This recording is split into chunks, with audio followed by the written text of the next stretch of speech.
Hey, bro. I want to fight something, bro. Come on, bro. Come on, bro. I want to fight something. Yes, he did. I'm glad I got witnesses. I seen you don't remember the catch and shoot. I get that. Get that. Why you got me in the corner?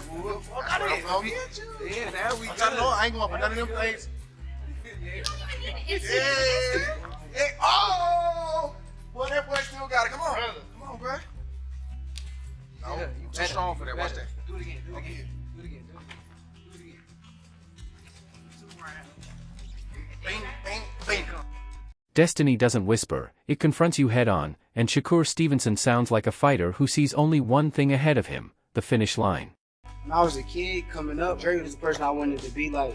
He was the last person to win the Olympic gold medal, so for me, it was like I wanted to be the next person to win the Olympic gold medal, and I kind of watched all of his tapes. I studied him like every day faithfully, and he played a tremendous part on my style of boxing.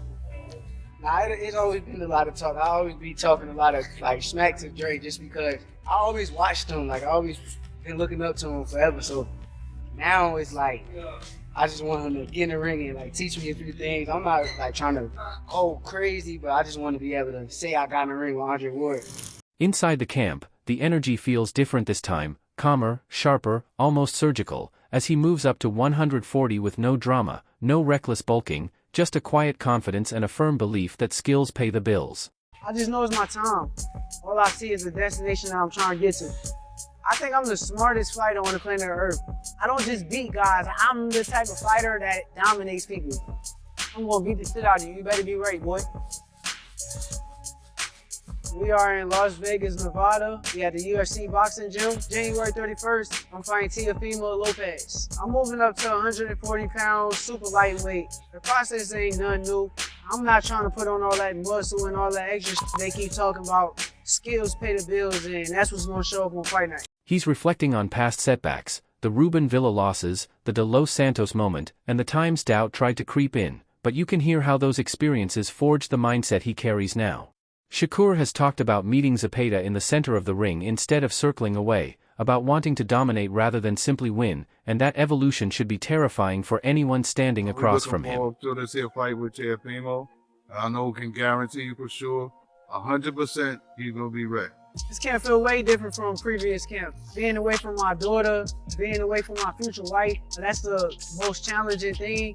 You gotta keep your eyes on the prize. This is sharpest I think I've been for a fight. My diet, I let the nutritionists and all them kind of people take care of that. I just show up and eat whatever they give me. So I pay attention to what makes me feel good, and I just stay on that. Turn them out there.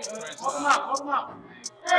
Put a lot of great people around me, challenge me and push me and take me to the next level, and I think that's what keeps me at my sharpest. Terrence Crawford, that's my big brother. I love him to death. I feel like if he wasn't in my career and in my life, it'd have been very difficult getting to the level that I got to. He kind of told me is take every guy serious. Seeing him and seeing how he prepared for guys who I know that's not on his level, it kind of turned me up to make sure that I do the same. He also showed real respect to Teofimo, calling him fast, strong, and high IQ, but the tension was clear when he brought up that sparring clip, insisting the footage was misleading, and Teofimo knows exactly how those rounds really went. You look out, you 4 kings, but you're in my way, so I gotta move you out my way.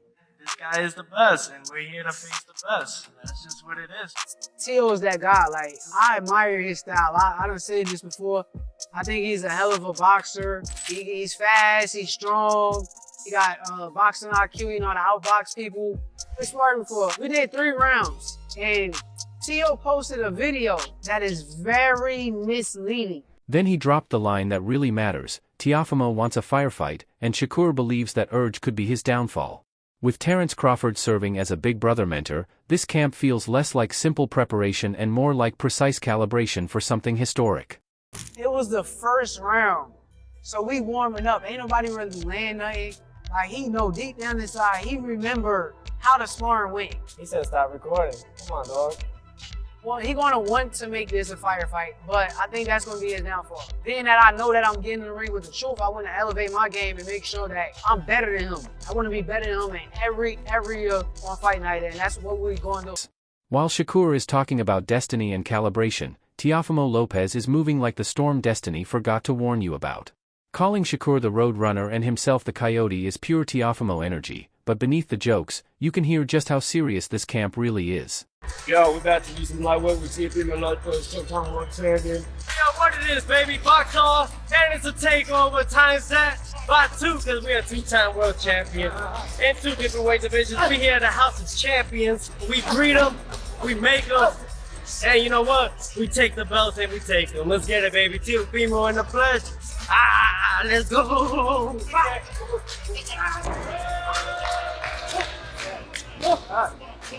He talks about endless conditioning, swimming, late-night glove rounds with no breaks, pushing his limits just to see where they crack. Teofimo's dad jumps in like the ultimate hype engine, reminding everyone that this kid was beating grown pros at 13 and was built for moments like this from day one, and honestly, that explains the confidence. I've been with him ever since he started boxing, which was at 6. I really knew that he was really good when he started beating professional fighters at 13, 14 years old. Right here, man. And right here also. Right here, right. 1, 2. Don't get right.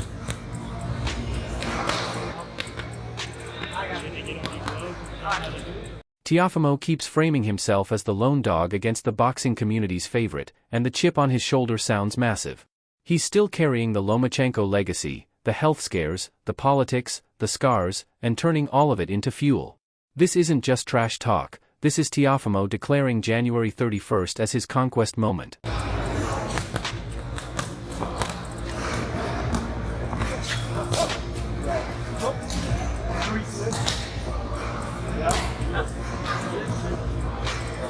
Right here, man. So that's why we got to keep beating these guys. Beating Shakur, this is part of it to get to that next level. I've pretty much have had almost everything thrown at me, and I look forward to see what will be thrown at me come January 31st. After Teofimo was talking conquest, destiny, and lone wolf energy, Spencer Oliver and Gareth Davies slid in, sounding like professors debating a supercomputer fight simulation. They weren't arguing hype, they were arguing ceilings. Gareth describing Shakur's final climb to Everest had me laughing because that's legacy-level language, not fight week talk. When he says Shakur isn't just generational but has all-time potential, that's pressure, not praise. Then Spencer jumps in, yeah, but Teo is the spoiler. And that word fits perfectly. Teofimo doesn't play hero, he plays disruption. Teofimo Lopez blows hot and cold, but when he's good, he's really good. Vasyl Lomachenko was an outstanding performance. Then he got derailed by George Kambosos in the fight after that and just seemed to lose his way a little bit, but in recent times looks back to his best. It's a fascinating fight. This, for me, is all about whether Shakur Stevenson can step up and bring the greatness. He's daring to be. I love how they framed it as brains versus brutality, IQ versus force, rhythm versus bursts. That's the real tension. Gareth basically said Shakur wins on points only if he's perfect. Not good, not sharp, perfect, and that's a dangerous standard. Meanwhile, Spencer kept circling back to Teofimo's footwork, explosiveness, and bully energy, saying Teo doesn't need to outbox Shakur, he needs to move him, lean on him, shrink the ring, and make the fight uncomfortable. That's not just strategy, that's personality. The wild part is when they dive into psychology, noting that neither guy shows cracks, no fear, no insecurity, just two locked minds colliding, and that's truly scary. Teofimo Lopez will put him in that position because he's got that physical So it's advantage. all about the timing in the He has mid-range. It's going to be fascinating. He has the physical attributes to put him on the ropes, and he knows that that's where his game's at. He's not going to be able to outbox Shakur. Yeah, he's a great boxer himself, and he's very athletic, and he's got great movement and all that, but he's explosive, he's more bullish, and he will have to bull Shakur. He'll have to bully. They basically described a chess match with body shots, a standoff where one mistake is checkmate. When they said Shakur can't just sit on the ropes and flex his defense like before, because Teofimo will turn that into forward momentum, that's the truth bomb. This isn't a fight about style points, it's about who controls space, rhythm, and tempo. Spencer sees Shakur as the climber, Gareth sees Teo as the only man who can derail the ascent. One is trying to make history, the other is trying to knock the ladder over, and that's why this fight feels dangerous from every angle. Vasyl Lomachenko is a faster but very fluid type of fighter in the mold of Shakur, he's a very loose-limbed, very relaxed fighter who can be offensive and defensive. It wouldn't surprise me to see Shakur down in this fight as well and get up and win the fight closely on points, but I can also see Teo winning. After Spencer and Gareth break the fight down into a physics equation of space, IQ, and foot positioning, O'Shaquie Foster crashes in like pure static electricity, no filters, no poetry, just raw emotion and unfinished business energy. When he talks about Shakur, it's clear this isn't just boxing beef, it's personal history, ego, inbox, and gym history all layered together. Saying Shakur is his #1 target, I got to have it, isn't matchmaking talk, it's obsession talk. And when he frames Shakur's defense, he basically says all that impregnable defense chatter is cute until you face someone faster, stronger, and more athletic, and you can hear the confidence, like he's already shadowboxing the matchup in his head. Foster isn't impressed by labels, he's impressed by collisions. Then, when he pivots to Teofimo versus Shakur, the tone shifts from vendetta to cold, analytical breakdown, talking style, not emotion. I think it's a great fight. Stylistically, I think it's up and down as far as you can't favor no side stylistically because you got T.O. that's super athletic.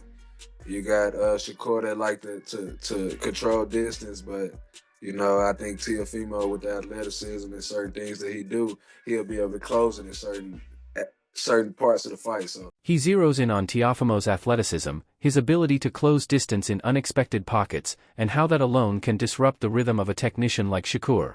He also calls out the odds, saying, the numbers don't know boxing, they know betting patterns, not gym realities. That's a real fighter perspective, records don't show danger, habits do. When Foster highlights Teo's success against southpaws like Lomachenko and Josh Taylor, it's not trivia, it's pattern recognition. Teo doesn't just fight styles, he solves them.